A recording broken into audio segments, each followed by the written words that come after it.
BJP রাজ্য সভাপতি সুকান্ত মজুমদারের মিছিলে বাধা এবং পুলিশ বিজেপি কর্মী সমর্থকদের ধস্তাধস্তিতে উত্তপ্ত হয়ে উঠল ডানকুনি। বিশদে জানবো, আমাদের সঙ্গে রয়েছেন আমাদের প্রতিনিধি পাপ্পু সাঁতরা। ঠিক এই সমস্যাটার সূত্রপাত কোথা থেকে পাপ্পু? পাপ্পু শুনতে পাওয়া যাচ্ছে? পাপ্পু শুনতে পাওয়া যাচ্ছে?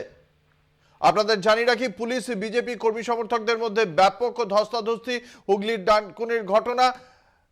আজ রাজ্য বিজেপি সভাপতি সুকান্ত মজুমদার যখন তিনি একটি মিছিলে বেরোন, সেই বাইক মিছিলে বাধা দেয় পুলিশ।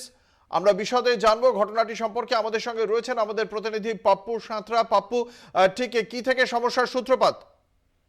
দেখো অঙ্কুরদা, প্রথম বলছি সকাল থেকে এই বিজেপির যে কর্মসূচি দিয়ে কিন্তু বিজেপি কর্মীদের অবস্থান ছিল চোখে পড়ার মতো। তারপরেই কিন্তু যে র্যালি শুরু হওয়ার পরেই পুলিশ জানায় যে তাদের এই র্যালি করার অনুমতি নেই এবং তারা এই র্যালি করতে দেবেন না।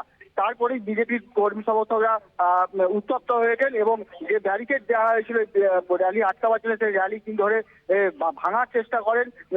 মূলত দুটি পর্যায়ে ব্যারিকেড করা হয়েছিল। প্রথম পর্যায়ে একটি ব্যারিকেড সেটাকে ভেঙে ফেলা, তারপর দ্বিতীয় দুটো ব্যারিকেডই কিন্তু ভেঙে ফেলে এবং বিজেপি কর্মীরা উত্তপ্ত হয়। থানার পুলিশ আধিকারিকরা তাদের জানান যে এই র্যালি তারা করতে দেবেন না, যেহেতু ব্রিগেড সমাবেশ চলছে এবং সামনেই রয়েছে মূলত জাতীয় সড়ক, সেই জাতীয় সড়ক অবরুদ্ধ হয়ে পড়বে। এই নিয়ে কিছু বাকবিতণ্ডা শুরু হয়। তারপরে কিন্তু ব্যারিকেড ভেঙে তারা চলে আসেন জাতীয় সড়কের ওপর এবং সুকান্ত মজুমদার ছিলেন এবং খড়গপুরের বিধায়ক হিরণ চট্টোপাধ্যায় তিনি ছিলেন। পুলিশের মধ্যে যে বাক বিতণ্ডা হয় এবং তা উত্তপ্ত জায়গায় গিয়ে ব্যারিকেড ভেঙে তারা জাতীয় সড়কে চলে আসেন এবং জাতীয় সড়কে অবরোধ করেন। যে পুলিশের তাদের বক্তব্য, পুলিশকে অবিলম্বে এই র্যালি করতে দিতে হবে।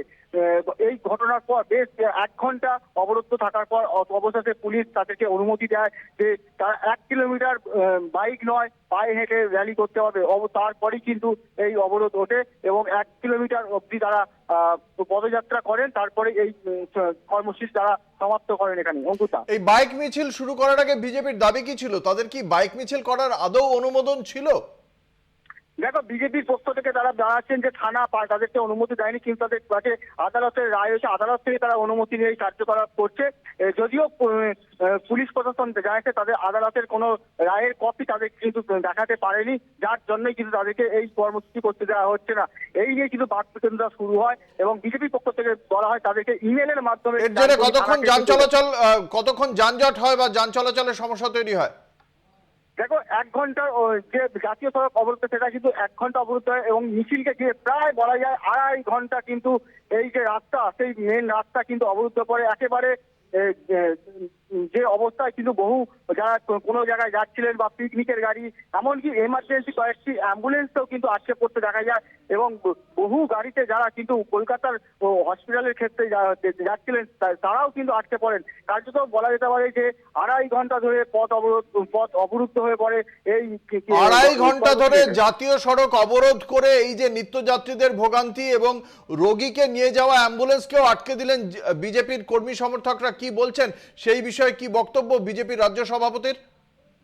দেখো, এই বিষয়ে যখন আমি রাজ্য সভাপতিকে আমরা জানতে চাই যে কয়েকটি যে এমার্জেন্সি গাড়ি আটকে যায়, তারা বলেন যে এটা আমরা আটকাইনি, পুলিশ আটকেছে। পুলিশ আমাদের যদি সুষ্ঠুভাবে এই র্যালি করতে দিত তাহলে আমরা র্যালি করে বেরিয়ে যেতাম, তাহলে সচল হয়ে যেত। আমরা আটকাইনি, পুলিশ আটকে। অন্যদিকে পুলিশের অভিযোগ এই ঘটনা উত্তপ্ত দেওয়ার জন্যই কিন্তু সাধারণ মানুষ ভোগান্তিতে পড়েছে। ধন্যবাদ। আমাদের সঙ্গে ছিলেন আমাদের প্রতিনিধি পাপ্পু সাঁতরা।